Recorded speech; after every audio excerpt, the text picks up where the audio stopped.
ஐக்கனோகிளாஸ்ட் என்கிற ஆங்கில நூலின் ஆசிரியர் புரட்சியாளர் அம்பேத்கர் அவர்களின் குடும்ப உறவினர் முனைவர் திருமிகு ஆனந்த் டெல்டும்டே அவர்களே, நம் அனைவரையும் வரவேற்று உரையாற்றி அமர்ந்திருக்கிற கட்சியின் துணை பொதுச் செயலாளர் தோழர் கௌதம சன்னா அவர்களே, நம்முடைய அழைப்பை ஏற்று இந்த நிகழ்விலே பங்கேற்று இந்த நூல் குறித்து மதிப்புரை வழங்கி அமர்ந்திருக்கிற மூத்த ஊடகவியலாளர் ரோஜா முத்தையா ஆராய்ச்சி நூலகத்தின் பொறுப்பாளர் மதிப்பிற்குரிய தோழர் AS பன்னீர்செல்வம் அவர்களே,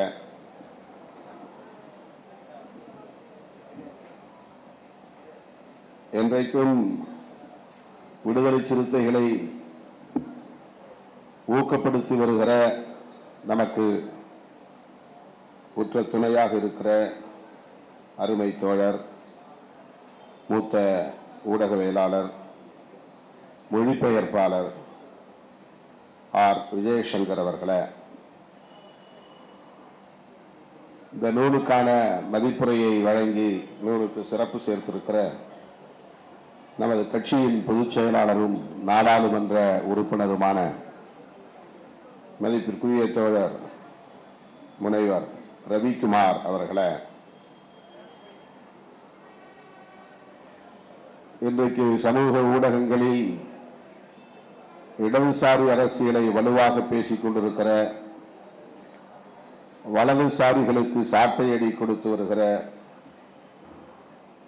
மதிப்பிற்குரிய மார்க்சிய சிந்தனையாளர் தோழர் மருதையன் அவர்களே, வாழ்த்துறை வழங்கி விடைபெற்று சென்றிருக்கிற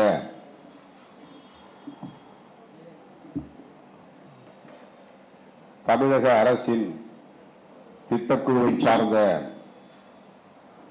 பொருளியல் சிந்தனையாளர் மதிப்பிற்குரிய ஜெயரஞ்சன் அவர்களே, தோழர் நக்கீரன் காமராஜ் அவர்களே,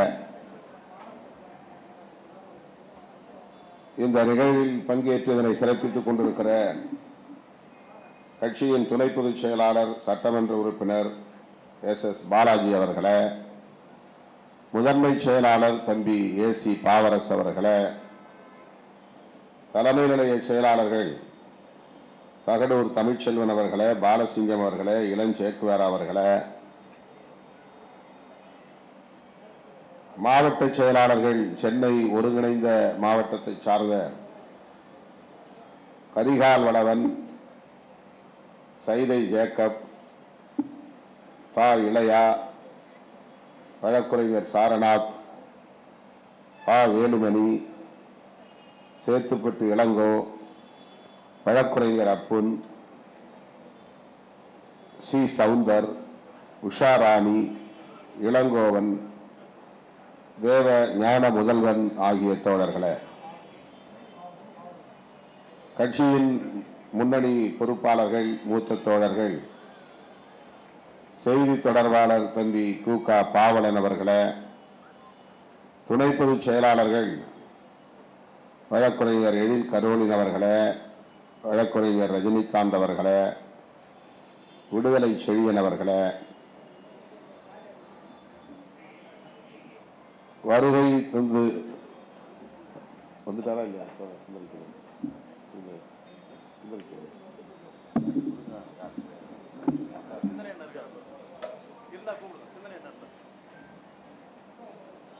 வருகை வந்திருக்கிற அண்டை மாவட்டங்களை சார்ந்த தோழர்களே, குறிப்பாக தென்னவன் அவர்களே, எழிலரசு அவர்களே,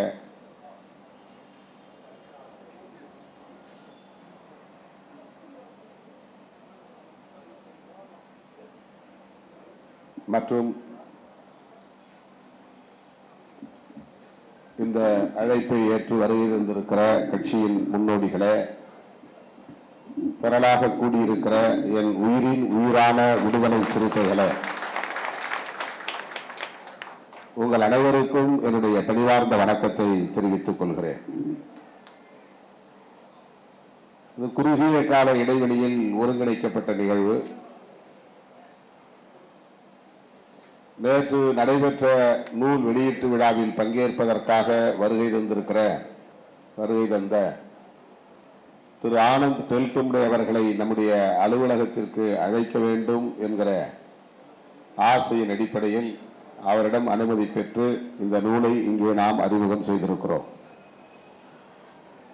இந்த நூலை படிப்பதற்கு கூட கால அவகாசம் இல்லாத ஒரு சூழல். நேற்று இரவுதான் தோழர் விஜய் சங்கர் அவர்களுக்கே நாம் இந்த புத்தகத்தை கொண்டு போய் சேர்க்க முடிந்தது. அதற்கு ஒரு நாள் முன்னதாக எஸ் பன்னீர்செல்வம் அவர்கள் அவரே முயற்சி செய்து நூலை பெற்று படித்திருக்கிறார்.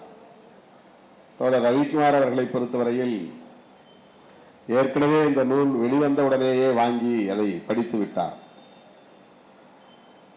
ஆகவே இந்த மூவரும் இந்த நிகழ்விலே இந்த நூல் குறித்து பேச வேண்டும் என்று நாம் ஏற்பாடு செய்து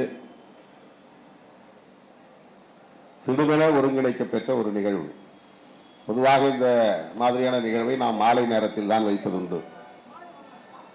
மாலையில் அவர் மும்பைக்கு செல்ல வேண்டிய சூழல் இருக்கும். 2 நாள் அனுமதி பெற்று வந்திருக்கிறார். ஆகவே விமானத்திற்கு எந்த தடையும் ஏற்பட்டுவிடக் கூடாது என்கிற ஒரு அச்சத்தில் இருந்துதான் காலையிலேயே முற்பகலிலேயே இந்த நிகழ்ச்சியை நடத்தி விடுவதென்று நாம் முடிவெடுத்து நேற்று மாலைதான் இந்த அழைப்புதலை கூட அச்சிட முடிந்தது. எனவே குறுகிய கால இடைவெளியில் ஒருங்கிணைக்கப்பட்ட இந்த நிகழ்வில் பங்கேற்று நம்முடைய அழைப்பை ஏற்று வருகிறது சிறப்பித்த நம்முடைய சிறப்பு விருந்தினர்கள் அனைவருக்கும் முதலில் என்னுடைய நெஞ்சார்ந்த நன்றியை உரித்தாக்குகிறேன். அதேபோல இந்த நிகழ்வை சிறப்பிக்கிற வகையில் வருகை தந்திருக்கிற என் உயிரின் உயிரான விடுதலை சிறுத்தைகள் யாவருக்கும் என்னுடைய நன்றி.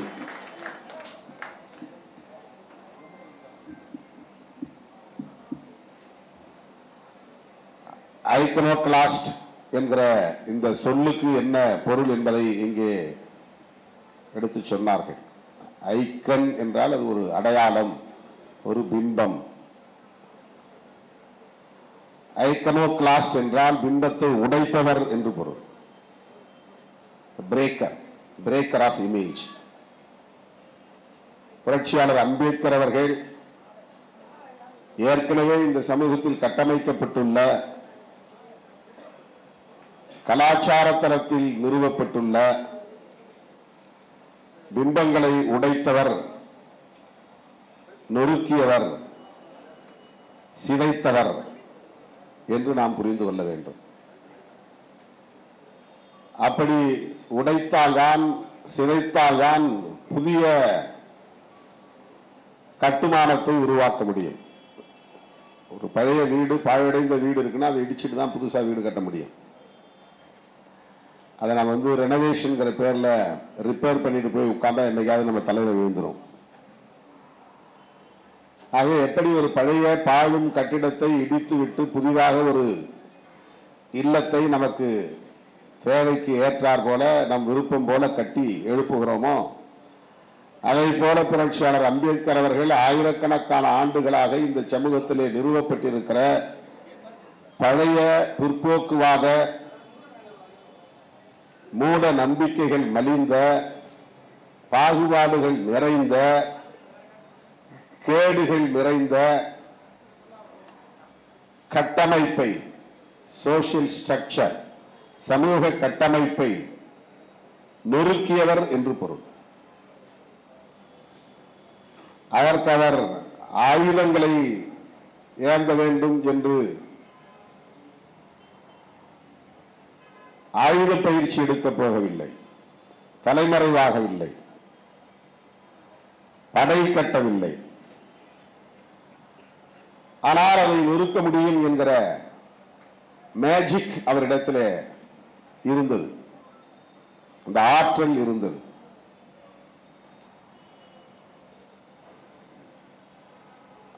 அதனால்தான் அவர் இன்றைக்கு நம்முடைய ஆனந்த் டெல்டுமுடி அவர்கள் சொல்லுவதைப் போல 225 மில்லியன், ஏறத்தாழ 22.5 கோடி மக்கள் உணர்ச்சி பிழம்பாக அவரோடு இணைந்திருக்கிறார்கள், பிணைந்திருக்கிறார்கள், அவரை ஏற்றுக்கொண்டு பின்பற்றுகிறார்கள். உலகத்தில் யாருக்கும் இது போன்ற ஒரு மக்கள், வெகு மக்கள் இல்லை. Emotional bonding towards Ambedkar. புரட்சியாளர் அம்பேத்கரை இந்த அளவுக்கு இந்த மக்கள் உணர்வு பூர்வமாக ஏற்றுக்கொண்டு அவரை பின்பற்றுகிறார்கள் என்றால் அவருடைய பங்களிப்பு எத்தகையதாக இருக்கும் என்பதை நாம் புரிந்து கொள்ள வேண்டும். நான் அண்மையில் அகமதாபாத்துக்கு சென்றிருந்த போது அங்குள்ள தோழரிடத்தில் சொன்னேன்,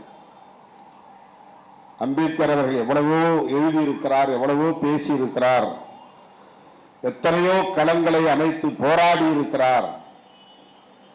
எல்லாவற்றையும் ஒதுக்கி வைத்துவிட்டு நாம்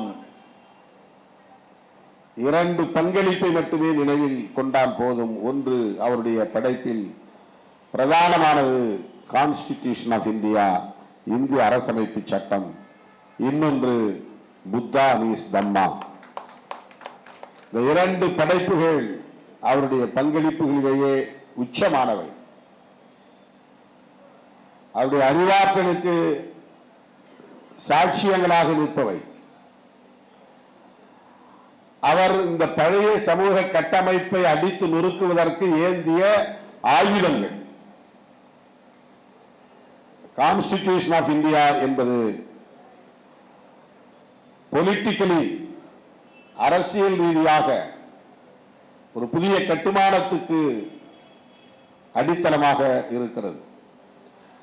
புத்தாவியஸ் தம்மா என்பது சோசியலி அண்ட் கல்ச்சுரலி, சமூக ரீதியாகவும் கலாச்சார ரீதியாகவும் புதிய கட்டுமானங்களுக்கான ஆதாரம், மூலாதாரம்.